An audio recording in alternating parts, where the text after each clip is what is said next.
All right, now human rights group this week is hosting the 5th annual film festival here in Nairobi. The films highlight the many social and legal obstacles that activists and ordinary citizens have to overcome, often at great personal cost, to obtain justice. The films document the struggle for social justice by the United States African American community, radicalization in Pakistan, migration of Africans to Europe, the struggle against dictatorship in Nigeria, and the work of a band of Kenyans seeking retribute justice. All right, so we want to speak now to the strategic director of the Human Rights Watch Festival, Films Festival, Andrea Holly. Thank you so much for joining us here on News Center. Thank you for having me. So talk to us about this festival. What is it all about? The Human Rights Watch Film Festival is a film festival that's existed actually for 28 years. Wow. It started in New York. Okay. And it was developed as a way to have discussions amongst communities about human rights issues in a way that people can relate to and connect their stories with the stories in the films. All right, so what normally happens? Like filmmakers submit some of the work that they've done, and you know, it goes until what year is it? This whole year, 2 years back? Yes. So the festival here in Nairobi, we're showing 5 films. This is the 5th year we've had a film festival here. Okay. And all the films we're showing were made in the past 2 to 3 years. So what happens at our screenings is we have, of course, a film, and then we have a panel discussion afterwards with questions and answer with the audience. So people get a chance to engage with not only filmmakers and sometimes film subjects, but also local activists and different people who are on the human rights scene here in Nairobi. All right, let's talk about some of the issues that you've seen in the recent past, especially, you know, here in Kenya. What issues are, you know, filmmakers all about? Right. So a couple of the films that we selected for this week relate to issues that I think different groups in Kenyan society are dealing with. I'll take one example, Among the Believers. It's the film about radicalization in Pakistan. And the film follows a particular mosque and a particular story. But what I would tell people is that the story is not just about Islam. The story is also about what are the economic reasons that people send their children to the madrasas. Okay. Also, what are the tensions in a society where you have a quite extreme version of Islam, but in fact a secular majority.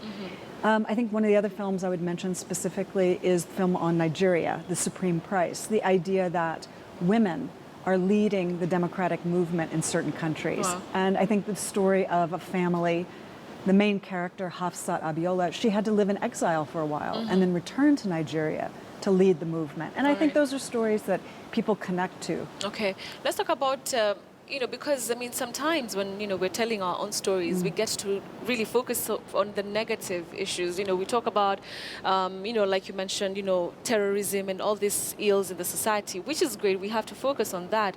But at the same time, there are great things happening here in Kenya, happening in the continent. Is that also part of, you know, this process? Yes. I think one of the things that comes out in the discussions is, of course, the acknowledgement that, yeah, there are challenging human rights issues, but I think the positive elements are actually the highlights of the discussions afterwards. Okay. I think it's sort of the response. I think the film I would mention in terms of being more positive, our opening night film tonight, that will be playing again on Saturday at Power 254, The Black Panthers.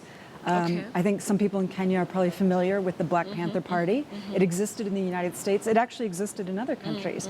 And that story is a positive story in the sense that you had a group who educated themselves about the law in the U.S. and said, you know what? We're going to fight back, but we're going to fight back legally. Okay. And so it's a very complex story, but I think a positive story in its own way. Talk about the impact, you know, of these films. What impact does this festival have? At the end of the day, when the filmmakers showcase what they do, you have the panel discussions. What really is the end game then? Right. It's a question that we get a lot. What is the impact? And I have 2 answers to that I would share. One is an indirect impact. For example, let's say you were at the film tonight and we had the discussion, and maybe you walk away from the night thinking, I'd like to learn more, or I'd maybe want to do something myself in the community.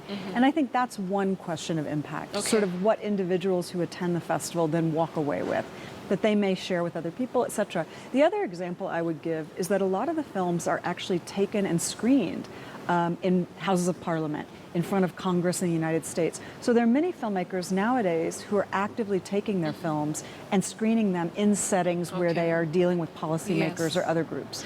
Let's talk about people who come for this, for the panel discussions. Are they influencers? Are they, officials from the government who would see something, who would watch it and get a message that, needs to be passed to them? Or is it people who really at the bottom of the pyramid, or do you have people who can actually, make certain decisions? Sure. So the answer to your question is actually all of the above. Okay. I think what we see in the festival is that the panelists we have come from a variety of human rights organizations and other NGOs who work specifically on the issues in the films. We do have some representatives from government attending and speaking. We also have some journalists. So I think, and then in the audience, I think you have a wide range of people who are interested in the issues, students, different members of different religious groups even. And there's also a cultural element. I mean, film is an art, so there's definitely people coming from the art as a tool perspective. So when we have the discussions, I think you have a number of influencers, some from the media, some who are directly engaging with the government, and others who are part of the coalitions who operate in the field of human rights. So at the end of the festival, is there like a winner of someone who takes something, from the festival after winning something, being, having the best documentary about something? Yeah? In the Nairobi Festival, we don't have a competition. However, in the Human Rights Watch Festival, we do give each year an award in New York for courage in human rights filmmaking. So we do have one award each year that we do give annually. So that exists. All right, and if someone is sitting at home and they want to be part of it, they want to come watch some of the films, be part of the panel discussions, how do they go about that? The films are screening all this week at Alliance Francaise, Rift Valley Institute, and PAWA 254. And I would send people to our website, which is FF for Film Festival, ff.hrw.org. All right. Or simply go to Alliance. I think that's the easiest. Sure. All right. Thank you so much, Andrea, for your time. Andrea Holly, she is the Strategic Director of the Human Rights Watch Film Festival. Thank you so much and all the best. Thank you. All right. So let's continue on with our coverage here.